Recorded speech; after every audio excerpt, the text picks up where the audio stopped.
So we're gonna go over all those scenarios and conclude them. First scenario we had was a road rage scenario between two truck drivers who got into a fight when one of them is pushing and choking him against his own truck. We showed you a technique how to defend, again, a front choke with a push, even if you're against a wall or a truck like in our scenario.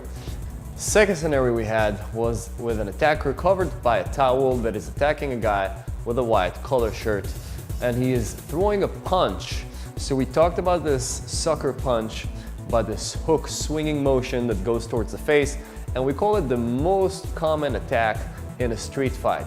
With our experience going over many scenarios caught on camera, we see that in reality the most common attack is simply the swinging motion that can be a punch or it can be a knife, bottle of beer, any of those attacks. We talk about how can you defend against it with your own motions and how to neutralize the attacker with wrapping his own end in order to stop the attack. Our third scenario happened when a guy is simply walking down the street and out of nowhere there is someone surprising him with a knife stab to the stomach. We don't really know the story behind this attack, but what we can see is sometimes you simply can walk down the street and being attacked, surprised from the back. We showed you if you turn to the attacker like we had in our scenario, what should you do there even if you've been surprised and were already attacked from the back or stabbed. With high adrenaline, you might be able to function back and stop the second, third attack to come. Our fourth scenario happened in the bus when a drunk guy simply stood up in the bus and throwing a kick to a woman's head, again in a surprise out of nowhere.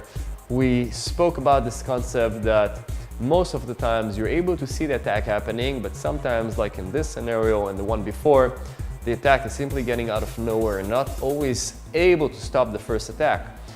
We did show you a technique if you're able to see the kick coming towards your face, if you're someone trained how to defend with an inside defense and to continue in order to neutralize the attacker.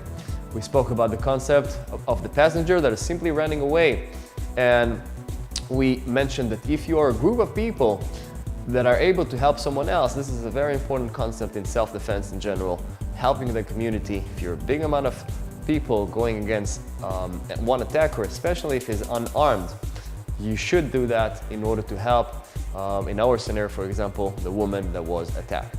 Thank you guys for joining our Krav Maga class. You guys can stay tuned and check out our Facebook and YouTube page and learn more Krav Maga tips and lessons. Thank you.